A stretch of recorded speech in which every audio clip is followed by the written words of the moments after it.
إنما يخشى الله من عباده العلماء.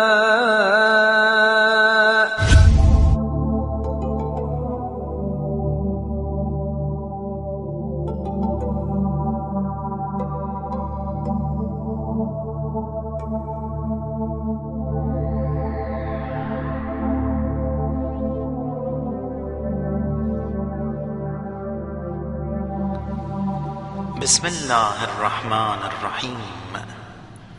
The perfect mystic, the brave jurist, Ayatullah al-Uzma Mirza Muhammad Ali Shah Abadi, Ridwanullahi ta'ala alayh, born in Isfahan in Iran in the year 1292 after Hijrah, 1875 AD, to a noble household. His father, Ayatullah Muhammad Jawad Isfahani, was known as Hussein Abadi. His initial studies were under the guidance of his father and some of the best of the scholars in Isfahan.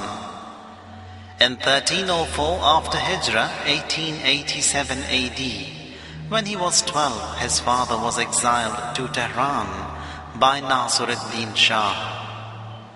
With his brother and father, they migrated to Tehran. He continued his education for further 16 years in Tehran. He arrived at the rank of Ijtihad at the age of 18. He lost his father when he was 20 years old. In philosophy and mysticism, he achieved the highest levels. In 1320 after Hijrah, 1903 AD, he moved to Isfahan for 2 years, benefited from the Hausa and at the same time studied the book Qanun in medicine and learned French.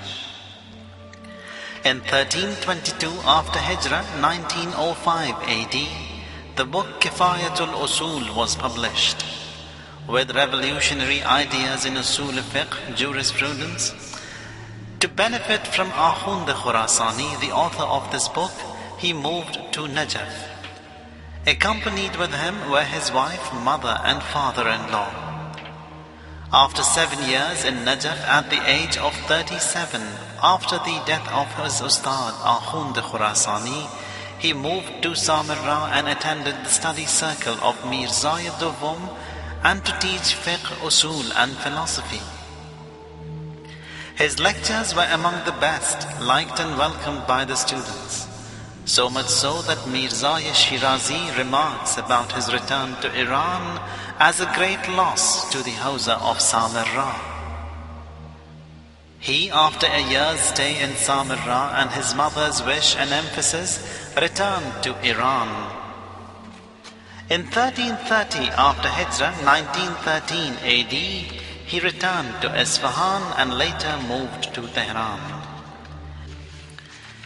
He lived in Khiyaban Shah Abad, the Shah Abad lane, for 17 years, due to which he was known as Ayatullah Shah Abadi. 17 years of painstaking efforts in educating, researching, propagating, fighting the oppressions of the ruthless regime in Tehran. He recognized the true face of Reza Khan Pahlavi before his ascension to the throne as the king of Persia. He warned the ulama of the emerging dangers to Islam through Reza Khan. Not a moment was he silent. He was alert, aware, and fought the oppressions to his maximum ability. In this regard, his 11-month campaign against the Shah in the shrine of Hazrat Abdul Azim can be mentioned. In an atmosphere where the ulama feared to wear their religious attire, he educated 7 of his 10 sons and made them wear the sacred attire. Imam Khomeini Rahmatullahi alayhi says, Marhum Aqa Shah Abadi, in addition to him being a staunch jurist, he was a perfect arif and a dignified brave warrior. At the age of 55 in 1347 after Hijrah, 1938 AD, he moved to the newly founded Hausa of Qom. During his 7-year stay in Qom, The most renowned personality who benefited from him in Irfan during the complete duration of his stay was Imam Khomeini. Upon the request of the people of Tehran in large numbers, he returned to Tehran. His return heightened his political uprisings against the regime. Despite the mosques being shut down, propagation abandoned, his lectures continued and his mosque never closed. He continued propagating that Islam is in danger by the presence of the present government. Marhum Ilahi, one of the Urafa of Qazwin, says, Imam Khomeini met Ayatullah Shah Abadi in Madrasa Fayziyya at Qom. I asked him an issue related to Irfan. He explained, and it was then that I discovered this hidden gem. I requested him to teach me, he denied. I insisted a lot and he accepted. Then I said, I have studied philosophy, it is Irfan that I want to study. That is Sharh Fusus. He rejected again, and on my repeated requests he accepted. Upon the instructions of Reza Khan, his pulpit was removed from his mosque. He stood and delivered his talks. The officers from the secret services reported against him. One of the officers once entered the mosque with his footwear. He in a raised voice said, "Fakhla'na alayk," remove your footwear. He told them such that they feared and left the mosque. When Ayatullah Shah Abadi was leaving the mosque, the officers waiting for him said to him, "We want you to commit not to deliver any sermons anymore." He replied, "Go and ask the higher officials to come." And when the distress just increased, he said with his hands extended towards the officers, "Begirid mara, miguyam mara begirid." Arrest me, I say, arrest me. Upon seeing this attitude, they were terrified and returned to their bases. Ayatullah Shah Abadi says, in the olden days, the public baths had a water reservoir. One day when Marhum Shah Abadi went to the bath, and when leaving the baths, he says, "I was cautious the dirty water does not splash on me." A general was in the bath. He taunted, mocked and insulted me. I was very much disturbed by his insult, did not utter a word and continued with my schedule. The next day, amidst his lecture, there was a funeral. When inquired, I was informed that general who insulted you yesterday, as he washed himself and walked out of the bath, his tongue got blisters. Every moment the pain increased, no physician could cure and nothing could heal. He died in less than 24 hours. Whenever he was reminded of this issue, he got hurt and said, "I wish I was aggressive that day, as a result of which he could have been safe."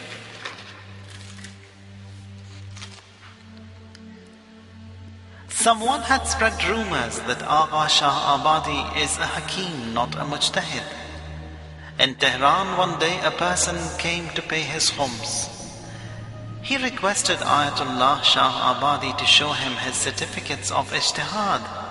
He was extremely upset, asked his wife to get the box wherein the certificates were stored. He ripped them all in front of him, pointing at his chest, said, "Knowledge is not in papers, ijtihad is here in the chest. If the ulama gave me such certificates, it was due to my ability. I personally never went after these certificates." The only certificate that was remained was from Ayatullah al-Uzma, Mirza Muhammad Taqi Shirazi, Mirza Yaduvum, which was in one of his books. His wife says, "When I am reminded of the incident, I always sigh and say, I wish I had not given him any of the certificates that day." Near his house in Khiyaban Amir Kabir lived a physician who had music classes for his daughters. The music was quite loud. The neighbors were upset. He sent a message to the doctor to stop it immediately. He replied, "I will not stop. You do whatever you want." He waited until Friday. In his congregation on Friday, he said to the audience, "It will be a good idea that everyone who passes by the surgery of this doctor to stop by him, wish him salam and very politely request him to stop this sinful act." Everyone who passed by to fulfill his religious duty knocked and conveyed his concerns politely. A few days passed. The doctor was faced by hundreds of requests each day. The doctor, if he continued being adamant, he could neither practice nor live in that vicinity. He stopped the nuisance caused by his music lessons. One day when Ayatullah Shah Abadi was on his way to the mosque, Dr. Ayyub met him. He could not control his laughter and could not wish him salam. He stopped laughing, wished him and said very easily, "With the support of the people, you stopped me. I was hoping you would complain through the judiciary, and for me convincing the courts was simple. I had never thought of the simple tool you would use to forbid me." Imam Khomeini rahmatullahi alayhi gave special regard and importance to Ayatullah Shah Abadi's lessons.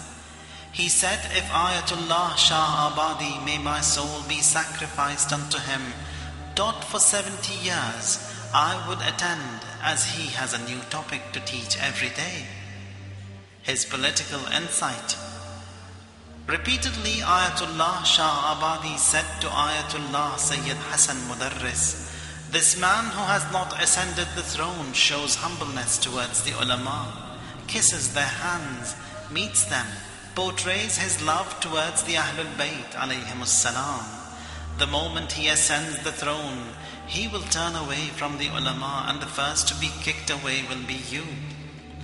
Imam Khomeini in his works addresses Ayatullah Shah Abadi as the great perfect mystic Shah Abadi, may my soul be sacrificed unto him. Imam Khomeini says, "My mentor Shah Abadi instructed me to recite Suratul Hashr a lot, especially the last few verses starting from verse 18.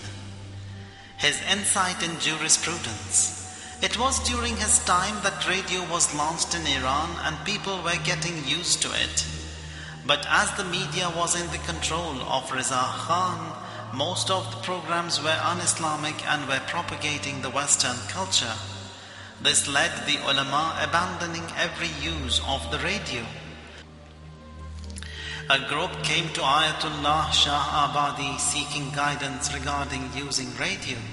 He replied, regretting that such a wonderful tool is not in the possession of the Muslims, he said, radio is like the tongue, which can serve sciences and culture, and can also say wrong.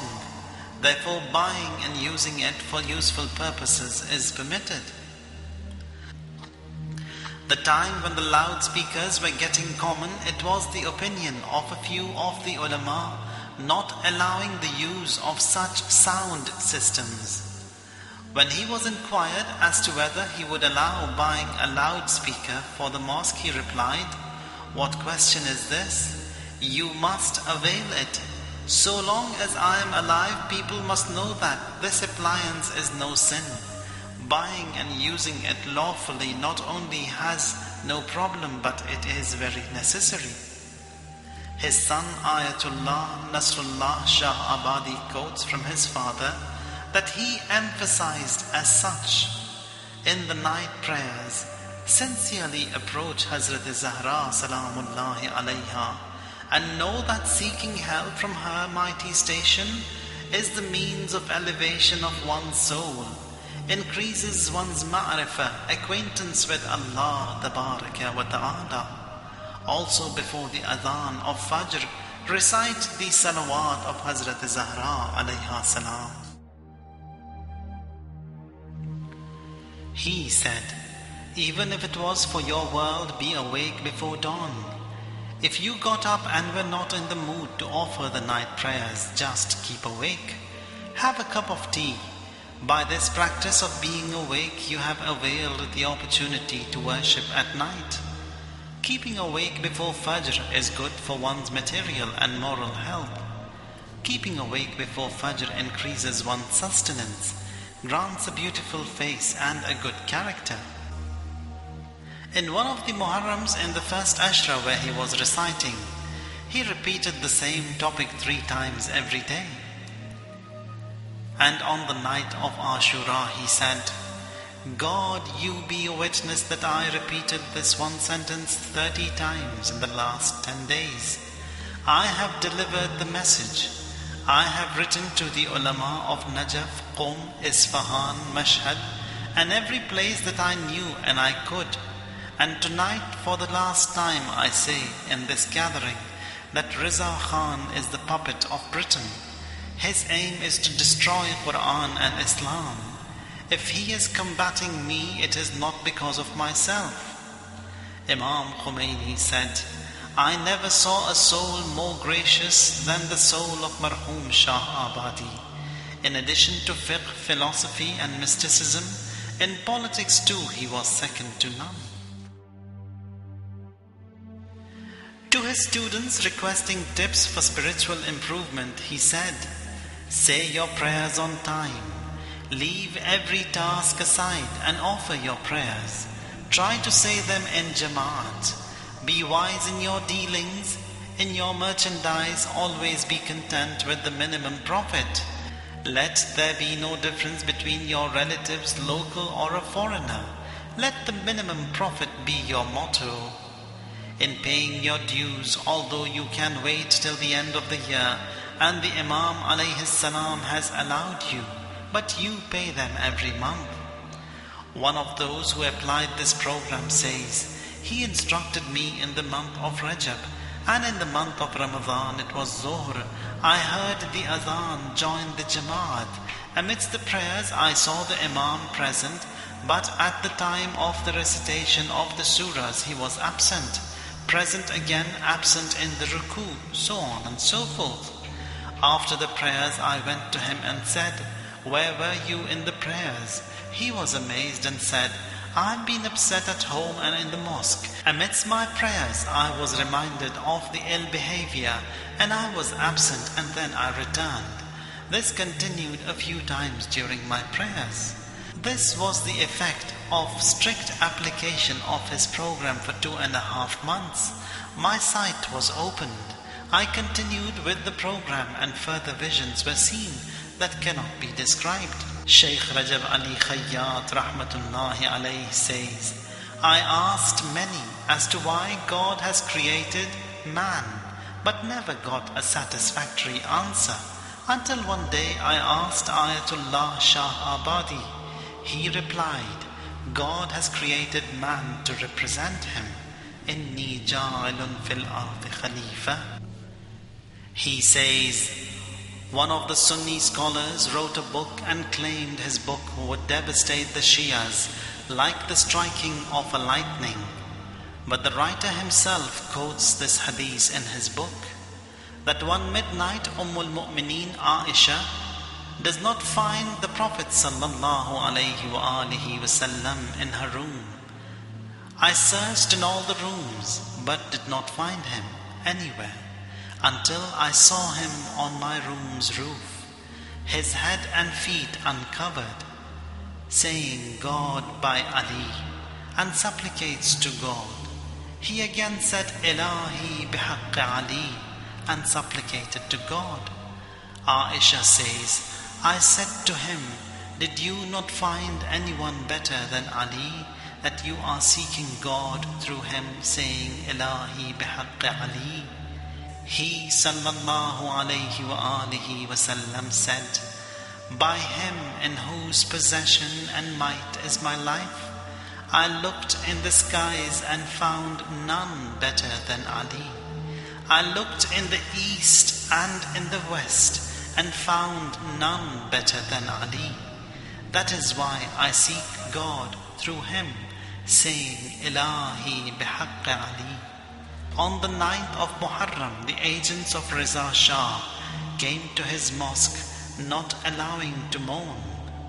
with an excuse that you have to seek the permission from the cultural ministry, to Sayyid Ali Asghar Al Ahmad, a well-known reciter, he said, "Start Ziyarat Ashura." The entire congregation was in aza, in mourning, and wept a lot. He, Ayatullah Shah Abadi, then addressed the agents of Mirza Khan, "Tell that low bully not to bother the people and their mourning, and inform the Minister of Cultural Affairs to shut his ministry. This is our Ministry of Cultural Affairs." He said, "You can correct yourself better as long as you are young. Don't lose this youth, as it will be very difficult to correct, if at all you are lucky or get an opportunity to correct." This obedient servant of Allah, the glowing sun from the skies of Irfan, after 77 years of a blessed life, sets on Thursday, 3rd of Safar, 1369 after Hijrah, 24th of November 1949. With utmost respect and honor, he was laid to rest in the sacred shrine of Hazrat Abdul Azim Hassani alayhi salam.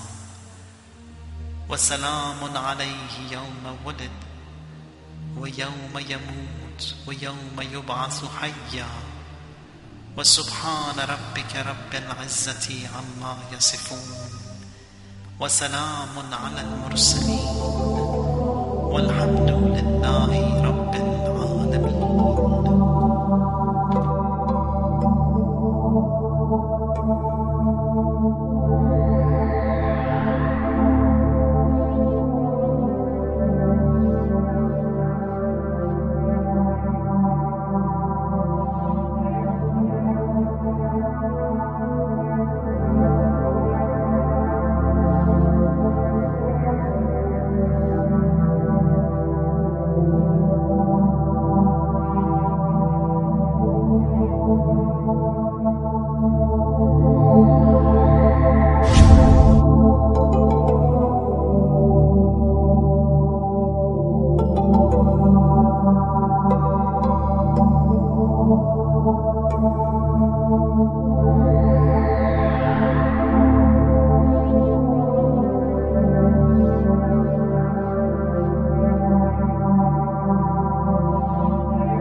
Ijtihad at the age of 18.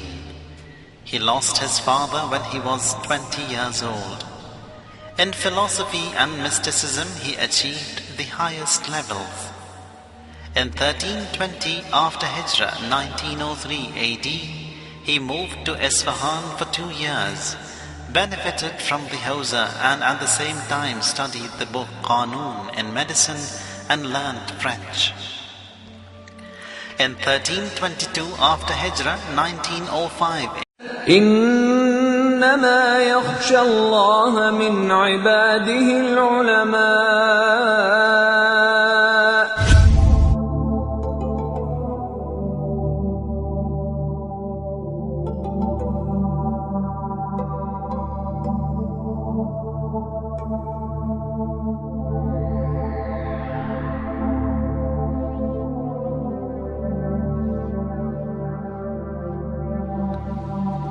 Bismillah ar-Rahman ar-Rahim. The perfect mystic, the brave jurist, Ayatullah al-Uzma Mirza Muhammad Ali Shah Abadi, Ridwanullahi ta'ala alayh, born in Isfahan in Iran in the year 1292 after Hijrah, 1875 AD, to a noble household. His father, Ayatullah Muhammad Jawad Isfahani, was known as Hussein Abadi. AD, the book Kifayatul Usul was published. With revolutionary ideas in Usul Fiqh, jurisprudence. To benefit from Akhund Khurasani, the author of this book, he moved to Najaf. Accompanied with him were his wife, mother and father-in-law. After 7 years in Najaf at the age of 37, after the death of his Ustad Akhund Khurasani, he moved to Samarra and attended the study circle of Mirza. His initial studies were under the guidance of his father and some of the best of the scholars in Isfahan. In 1304 after Hijrah, 1887 AD, when he was 12, his father was exiled to Tehran by Nasiruddin Shah. With his brother and father, they migrated to Tehran. He continued his education for further 16 years in Tehran. He arrived at the rank of